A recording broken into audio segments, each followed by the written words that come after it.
Buenos días a todos los presentes, a los panelistas, a los participantes en este simposio de biodiversidad. Muchas gracias al equipo organizador por la invitación y tener el honor de presentar el inicio o la charla inaugural de este simposio. Primero, hablando sobre el estado actual de la biodiversidad de Panamá, es un poco complejo y usualmente damos números de cuántas especies hay en el país, de qué tan ricos somos en biodiversidad.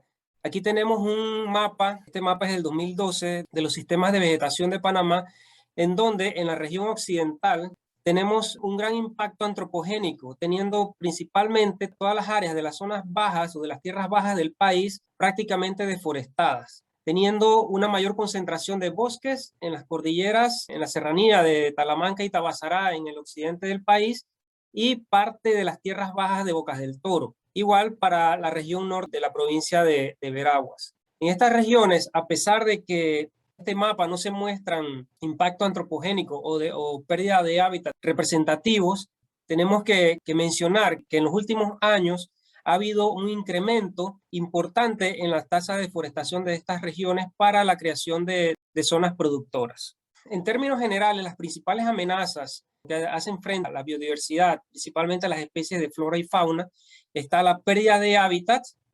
Tenemos recientemente la aparición de algunos patógenos que han contaminado o han afectado a algunas especies, principalmente de anfibios, la contaminación del agua, los desastres naturales, el calentamiento global y la sobreexplotación de los recursos naturales. En la región occidental, los bosques maduros apenas cubren el 7% del total de la superficie de la provincia. O sea, esto es una superficie bastante reducida y se concentran, como mencioné anteriormente, en las zonas montañosas, en las zonas altas, donde tenemos contacto con el Parque Nacional Volcán Barú y el Parque Internacional La Amistad, que son las dos áreas de reserva o áreas protegidas más importantes de la región. Entonces, es importante que podamos tomar acciones urgentes para poder garantizar la supervivencia o el mantenimiento de la biodiversidad a largo plazo, ya que está en un deterioro progresivo y constante. Este es un mapa, aquí vemos de la región central prácticamente, vemos la Concepción y el área de David.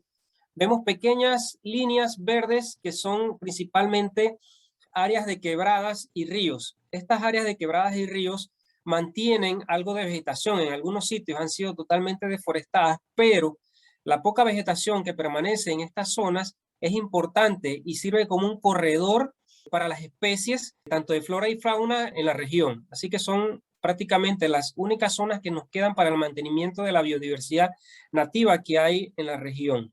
No todo es tan negativo, sin embargo, hay datos preocupantes. Esta es una gráfica de la pérdida y ganancia de bosques de Panamá, en donde las áreas o las provincias donde tienen mayor pérdida entre el 2012 y 2019 se encuentran concentradas en las provincias de Panamá, Veraguas, Darién y la comarca Nové Buglé. En Chiriquí hay un aparente aumento de las áreas boscosas, alrededor de 4.341 hectáreas. Sin embargo, en Bocas del Toro vemos una ligera pérdida de esta cobertura boscosa.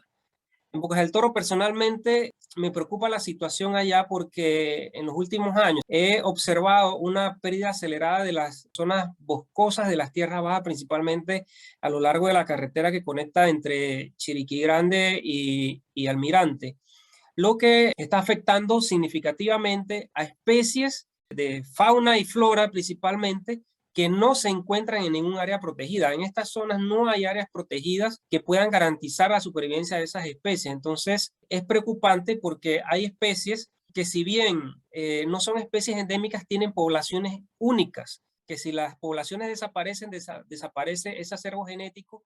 Solo voy a mostrarles un poco de esa biodiversidad que podemos encontrar en la región occidental del país y voy a ir pasando algunas imágenes de algunas especies de flora y fauna, incluyendo paisajes y otros recursos naturales que podemos encontrar en nuestra región y que son un potencial de aprovechamiento sobre esos recursos. Principalmente en el turismo somos uno de los países con de las áreas verdes naturales más conservadas. Si vemos, por ejemplo, la situación de Costa Rica, que el Producto Interno Bruto es basado principalmente en ingresos por turismo, en Panamá no tenemos menos especies que en Costa Rica, pero ellos han sabido aprovechar ese recurso y canalizar las fuentes de ingreso En Panamá no hemos tenido la capacidad de poder gestionar estos recursos naturales, garantizando su supervivencia a largo plazo y su aprovechamiento. El quetzal es una de las especies emblemáticas de la región, genera muchos recursos principalmente en las zonas donde habita, en Boquete y Cerro Punta,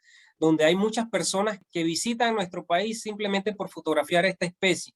El mercado norteamericano principalmente invierte muchos dinero en viajes de observación de aves y muchas de esas personas visitan el país en búsqueda de esas especies y es una forma de aprovechar ese recurso. Sin embargo, tenemos que implementar algunas estrategias para que no se vuelva una problemática. En Costa Rica y en otros países como Ecuador también tienen algunos problemas del manejo de los recursos naturales, principalmente por el impacto del turismo. Un recurso natural es un bien o servicio proporcionado por la naturaleza sin alteraciones por parte del ser humano. Desde el punto de vista de la economía, los recursos naturales son valiosos para las sociedades humanas por contribuir a su bienestar y a su desarrollo de manera directa, ya sea en materias primas, minerales, alimentos o indirecta, servicios y más. Es muy importante mencionar esto porque nosotros tenemos que aprender a convivir con la biodiversidad. Entonces debemos lograr un equilibrio entre la biodiversidad y el desarrollo de la sociedad. ¿Cómo logramos esto? Siento que debemos lograr una sensibilización para poder estrechar esa brecha entre esa biodiversidad y las personas que estudian esa biodiversidad, por ejemplo, conservacionistas, investigadores y los productores, que son la base de la preservación de ese equilibrio entre la biodiversidad y el desarrollo de la sociedad. Este equilibrio lo logramos a través del desarrollo sostenible, tratando de satisfacer esas necesidades de las generaciones presentes sin comprometer las posibilidades de las generaciones del futuro. Tenemos que garantizar que el uso de los recursos naturales, el uso del suelo, el uso del agua, el uso del aire, sea sostenible a largo plazo y que nuestras próximas generaciones puedan hacer uso racional del mismo. Tenemos que tratar de conservar ese medio ambiente para no poner en peligro las especies de flora y fauna. Tenemos que garantizar un desarrollo apropiado que no afecte sustantivamente los ecosistemas, lograr una paz, igualdad y respeto hacia los derechos humanos. Para poder lograr eso, tenemos que hacer una gestión ambiental. Mediante esa gestión ambiental se logra el mantenimiento de un capital ambiental suficiente para que la calidad de vida de las personas y el patrimonio natural sean lo más elevado posible. Es importante la participación comprometida de muchos actores, entre ellos la empresa privada, los gobiernos, las instituciones y la ciudadanía.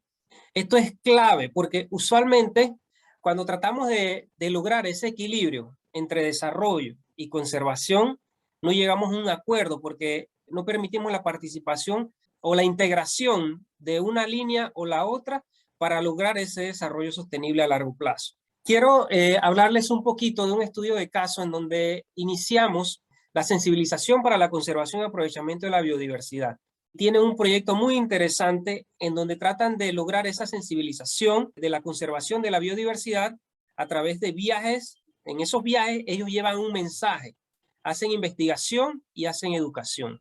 Y tienen una línea de pensamiento muy interesante y que están aplicando principalmente en Latinoamérica. La principal razón que los mueve a ellos para la aplicación de este proyecto es la gran pérdida de especies que se está teniendo, ¿no? Ellos dicen que hoy en día hay 2 millones de especies descritas, pero se estima que el planeta alberga entre 10 y 100 millones más. Sin embargo, esa diversidad está siendo afectada con una disminución del 60% de los vertebrados y el 80% de insectos en algunos sitios. Los compañeros franceses, liderados por Samuel Remeran principalmente, recalcan 3 aspectos principales del por qué está desapareciendo esa biodiversidad. Y uno de ellos, ya lo mencioné anteriormente, la destrucción del hábitat. El otro es el desarrollo, la aparición de especies invasivas o invasoras, especies exóticas que son especies que no habitan en un área nativa. Aquí en Panamá tenemos problemática con algunas especies. Yo creo que la más conocida es el caso de la paja canalera en el canal de Panamá. Actualmente hay otras especies de mamíferos, de anfibios y de reptiles que están colonizando zonas y pueden desplazar o ser transmisores de vectores de enfermedades para las especies nativas. Y la sobreexplotación de los recursos, principalmente forestales y pesqueros. Ellos proponen hacer talleres utilizando algunos aspectos importantes, principalmente dándole el valor que se merece a la diversidad en 6 ejes principales. ¿Cuáles son los valores que tiene la diversidad? Principalmente un valor ético, un valor científico, interés cultural y espiritual, interés estético, interés educativo y, muy importante, el interés económico, que es prácticamente la razón de muchas de las problemáticas que tenemos entre el desarrollo y el mantenimiento de la biodiversidad. El tema de la biodiversidad puede ser también calculado económicamente. Tenemos valores directos, que son principalmente los bienes que obtenemos de esos bienes y servicios que nos da la biodiversidad, como alimentarse, curarse o salud, alojarse, calentarse, vestirse, entre algunos otros. Valores indirectos, que son aquellos servicios que nos brindan los recursos naturales, como regular los climas, reciclar la materia y fertilizar los suelos, polinizar, entre otros. Y algunos valores de opción, que son los valores susceptibles de aparecer tarde o el valor potencial que tienen esos recursos. También tenemos algunas propiedades del valor de no uso, que es el valor de la existencia, la satisfacción que le da a las personas de que esa especie se mantenga viva o se mantenga en su ambiente natural, y valor de legados. Entonces, ¿cómo conservar esa biodiversidad? Y primero es protegerla creando refugios in situ, es decir, los parques nacionales, reservas naturales. Tenemos que incentivar principalmente a las autoridades locales, hablamos de municipios, en conjunto con el Ministerio de Ambiente y otras organizaciones que tienen que ver con temas ambientales, así como ONGs. Cuando se hace un proyecto de desarrollo, por ejemplo, una barriada, o se va a hacer una construcción, el Ministerio de Ambiente exige rescate de esas especies.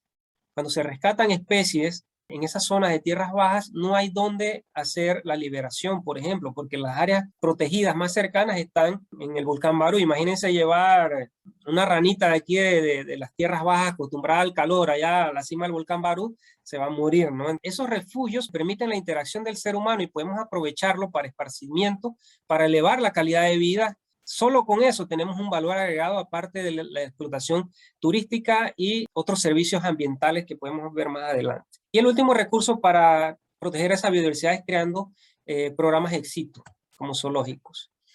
Entonces tenemos algunas recomendaciones puntuales, principalmente la creación de viveros. Son viveros con especies nativas. Estudios de biodiversidad.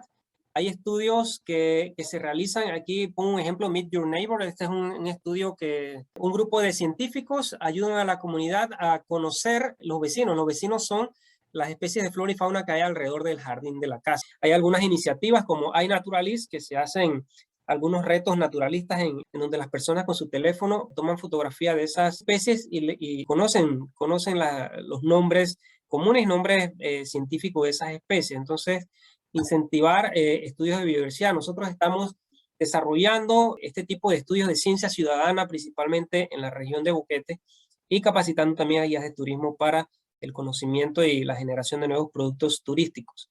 Reforestación con especies nativas, resaltar la importancia de los recursos naturales en las escuelas, hacer programas de educación ambiental, creación de áreas protegidas o reservas naturales, hacer un etiquetado, una certificación a los productores que practiquen uso sostenible de los recursos, impulsar el turismo en todos sus niveles, desde el hospedaje, las guías, transporte, entre otros. Hay algunas promociones de actividades al aire libre que podemos hacer aquí en David, como el senderismo, la rehabilitación o la creación de reservas naturales en los bosques de galería, en los principales ríos de la provincia, podría facilitar el senderismo, incluso para hacer cycling o hacer bicicleta, ¿no? Habilitar el Cerro San Cristóbal, que es una zona muy interesante y que nos da la oportunidad de apreciar la biodiversidad que tenemos en nuestro país desde lo alto. También habilitar programas o planes de manejo para nuestros ríos. Son recursos y parte de la biodiversidad que tenemos que son explotados cada verano y que usualmente al final de la época encontramos los ríos llenos de basuras, ¿no? Hacer conectividad, podemos hacer redes de corredores a lo largo de las cuencas de los ríos. Tenemos también otros sitios como la meseta de Chorche, los manglares, que son de alto potencial. Este es uno de los estudios que les mencionaba que realizaron unos estudiantes del Colegio de Renacimientos. Evaluaron 3 fincas, una finca de conservación, una finca orgánica y una finca convencional. Ellos encontraron que en la finca de conservación había mayores especies de anfibios y reptiles que en las demás fincas. La finca orgánica no es por ser orgánica iba a ser la mejor, porque es una finca que tiene mucha limpieza y solo permite el crecimiento del monocultivo, ¿no? Pero la finca de conservación permitía una interacción entre la vegetación natural y la vegetación de producción. Entonces, estudios como este pueden garantizar una certificación verde para esas fincas. Por último, no debemos olvidar que tenemos que garantizar que los recursos naturales puedan ser aprovechados por las generaciones futuras. Esto es algo que debemos tener siempre presente, y al momento de no clasificar la basura, de hacer algo negativo o un impacto negativo para el medio ambiente, pensar al menos en las generaciones futuras que vamos a dejar y qué mundo le estamos dejando a esas personas. Muchas gracias, esta es mi información de contacto.